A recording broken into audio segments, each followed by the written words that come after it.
Bismillah, alhamdulillah, salatu wassalamu ala rasulillah wa ba'd. Kitab al-mukhtasar fi an-nahw. Tamhid wa fihi faslan. Al-fasl al-awwal mabadi'u ilmi an-nahw.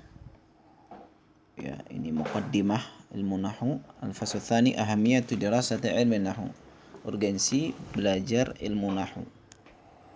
Al-fasl al-awwal mabadi' ilmi an-nahw.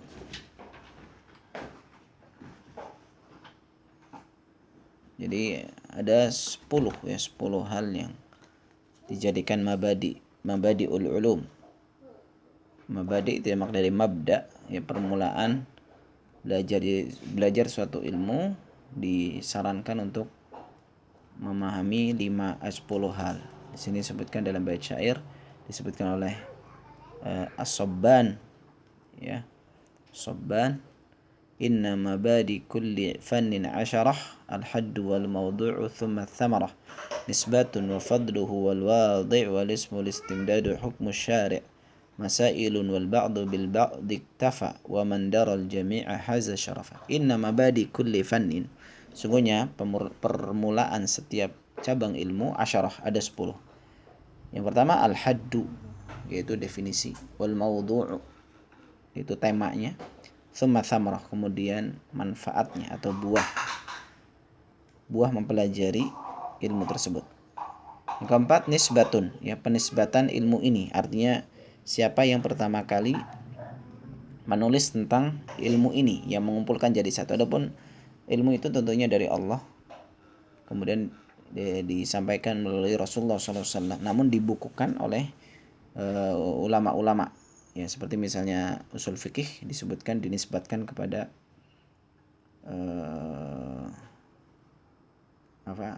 ini bukan nisbah, ini wadhi', ya, disebut dengan wadhi', peletak pertama. Apun nisbah ini nanti kita akan baca nisbah.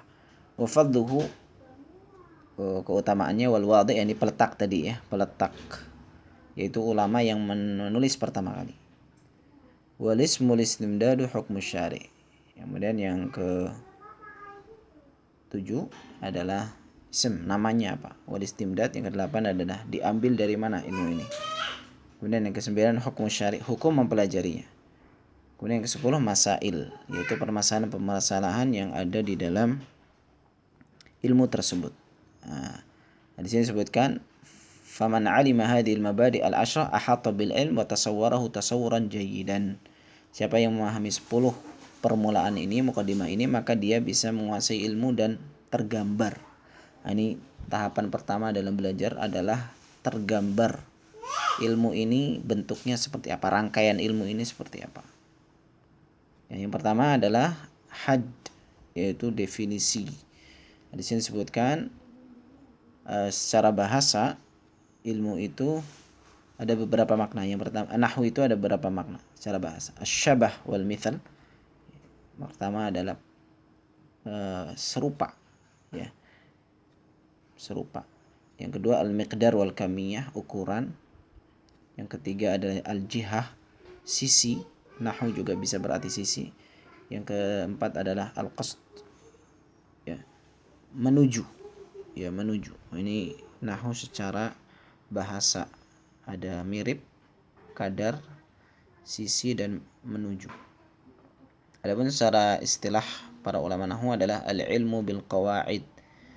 Jadi ilmu tentang qawaid, kaidah-kaidah allati yu'rafu biha ahwalu awakhiril kalimatil arabiyyah, yang dengannya diketahui keadaan, yaitu harokatnya dari setiap akhir kalimat bahasa Arab, fi hali tarkibiha i'raban wa binaan, ya dalam keadaan penyusunannya, baik keadaan i'rab atau bina. Nanti kita akan sebut, nanti akan ada pembahasan bahasan i'rab dan bina. Artinya intinya pembahasan nahwu adalah ilmu tentang kaidah bagaimana mengetahui harokat akhir dari kalimat, apakah a atau i atau u atau sukun. Itu saja. Beda dengan shorf. Kalau shorf itu ilmu tentang pembentukan kalimat, ya membentuk kalimat itu shorf. Adapun nahwu adalah mengetahui akhir harokat akhir dari setiap kalimat. Yang kedua, maudhu', ya, tema dari ilmu nahwu. Sini disebutkan maudhu'nya adalah al-kalimatul arabiyyah. Ya, kalimat-kalimat bahasa Arab. Kalimat-kalimat dalam bahasa Arab. Nah, ini yang jadi bahan yang dipelajari adalah kalimatnya. Kalimat itu bisa isim, bisa fi'il, bisa huruf.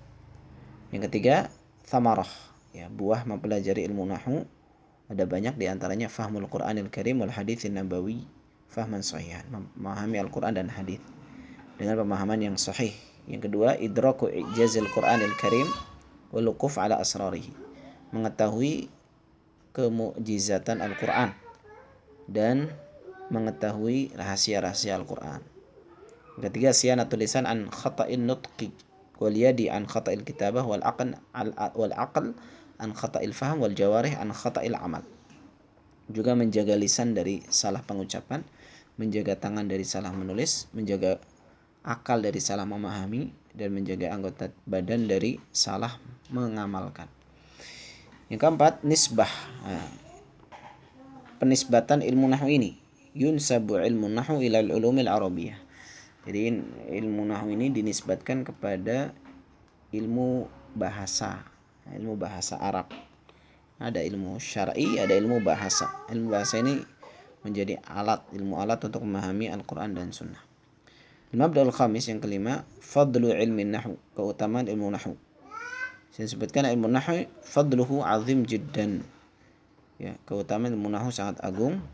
Idh bihi yumayyizul kalamu sahih min saqimihi. Karena dengan ilmu nahwu, perantara ilmu nahwu ini akan terbedakan perkataan kalam yang sahih dengan kalam yang saqim, yang sakit, yang tidak sahih. Ya. Nah, al-mabda'us sadis, yang keenam, wadi'u ilmi nahwu, peletak pertama ilmu nahwu. Disebutkan wadi'u usuli ilmi nahwu huwa Abul Aswad ad-Du'ali. Ya, yang meletakkan pertama, artinya yang membukukan ilmu nahwu adalah Abul Aswad ad-Du'ali. Ya, dikatakan Abul Aswad ad-Du'ali ini bertemu dengan Ali bin Abi Thalib, sehingga bisa dikatakan dia seorang tabi'i. Ini bisa dibaca Abul Aswad ad-Du'li, bisa dibaca Abul Aswad ad-Du'ali, bisa dibaca Abul Aswad ad-Duli. Wasabab fi wad'ihi, di sini sebutkan cerita, ya, kisah tentang kenapa Abul Aswad ini menulis ilmu nahwu. Ini wallah alam, ya, di sini disebutkan sumbernya adalah dari kitab Al-Aghani dan Al-Asbahani. Jadi kisahnya secara ringkas, Abul Aswad itu pulang ke rumah, ya, dari luar, lalu disambut oleh anak perempuannya. Anak perempuannya mengatakan, ya abati ma asyaddul har, pakai dhammah. Artinya, wahai bapakku, apa yang paling panas? Dalam beberapa riwayat, pulang malam hari, ya, ketika berjalan dari halaman rumah ke pintu, ternyata anak perempuannya ini mengatakan, ya abati ma ajmalul qamar. Ya, wahai ayahku, apa ajmalu, pakai dhammah, apa yang paling indah dari qamar, dari bulan? Maka ayahnya menjawab, nur, ya, cahayanya. Ya, ternyata anaknya mengatakan, saya tidak ingin bertanya, tapi saya ingin mengabarkan betapa indahnya bulan. Oh, berarti harusnya bukan ma ajmalu, harusnya ma ajmala. Ya. Maka kalau di sini sebutkan ma ajmalu, ma asyadul har, ya, apa yang paling panas dari matahari, gitu. Apa yang paling panas, kapan keadaan paling panas? Maka dijawab oleh bapaknya Abul Aswad ad-Du'ali, syahrul safar, yang paling panas itu safar.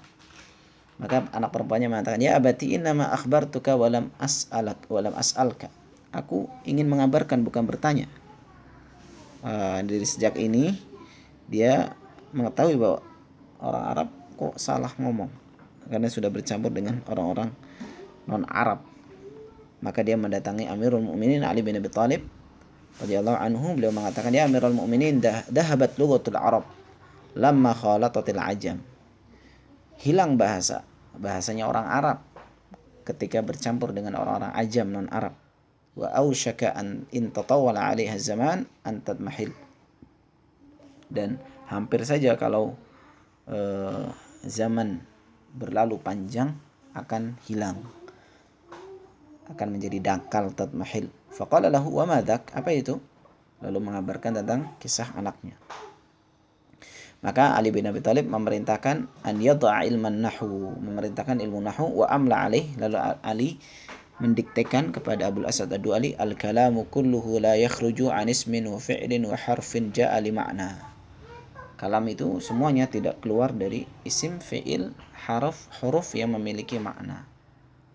Ya, thumma rasama usula ilmin nahwi kulliha. Lalu beliau Abul Aswad Ad-Du'ali menuliskan pondasi ilmu nahwu semuanya, fanaqalaha an-nahwiyun wa farra'uha.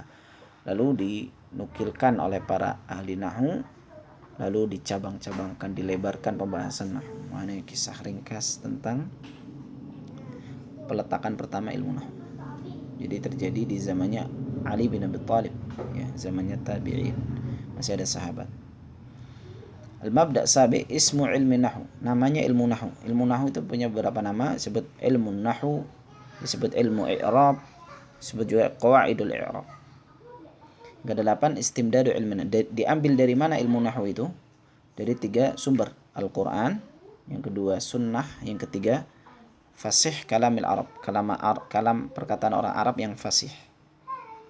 Nah, jadi nahwu itu diambil dari Al-Quran, bukan Al-Quran diambil dari nahwu, sehingga bantahan kepada orang-orang orientalis yang mengatakan Al-Quran itu ada kesalahan nahwu.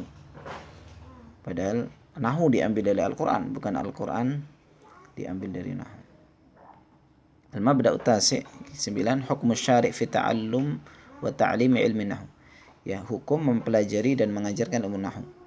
Di sini disebutkan hukumnya fardu kifayah, kewajiban yang berjamaah. Nah, yang ke-10 terakhir masail, permasalahan ilmu nahwu. Di sini ada 5. Yang pertama raf'ul fa'il wal mubtada wal khabar, rafa'. Yang kedua nasab, ya, rafa' ini dhammah atau yang semisalnya, nasab yaitu fathah atau yang semisalnya, jar yaitu kasrah atau yang semisalnya, jazm yaitu sukun atau yang semisalnya, bina'ul huruf, kemudian mabni. Mabni ini yang tidak bisa berubah harakatnya. Baik. Tadriban.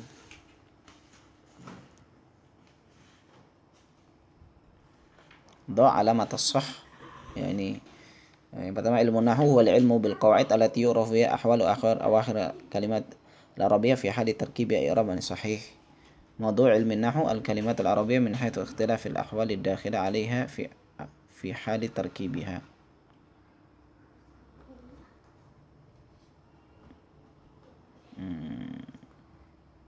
Ini khata ya. Ini min haitsu ikhtilaf al-ahwal ad-dakhilah 'alaiha fi hali tarkibiha, juga fi hali ifradiha juga. موضوع العلم العربية itu kalimat Arabiyah ya.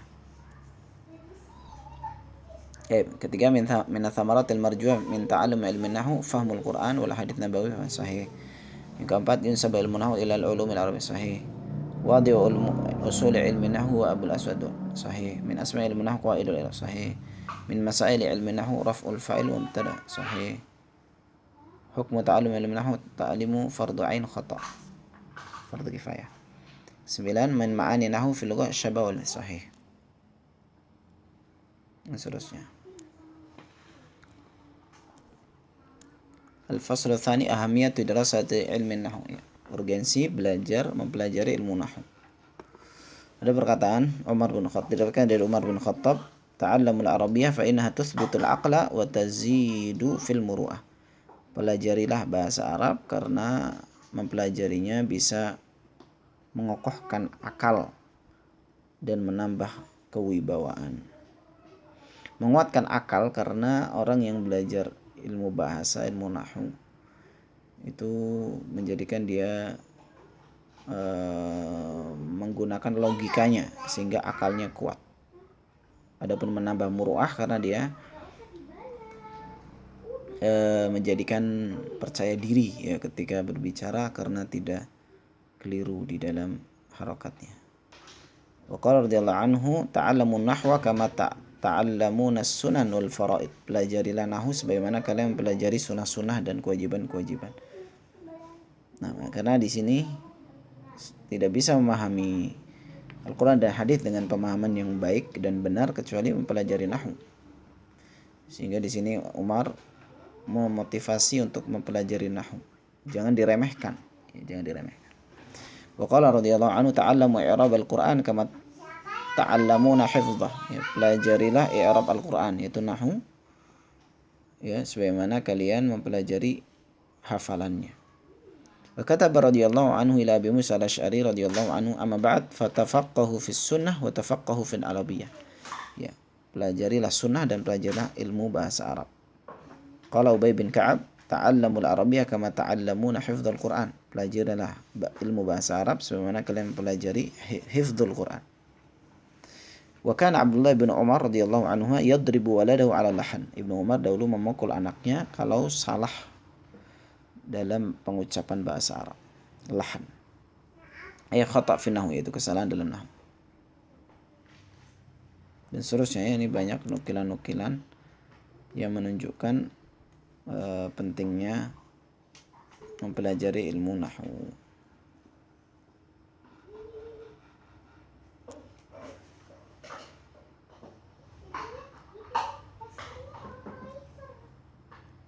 Wallahu a'lam. Naktafi bihadzal qadar walhamdulillahirabbil alamin.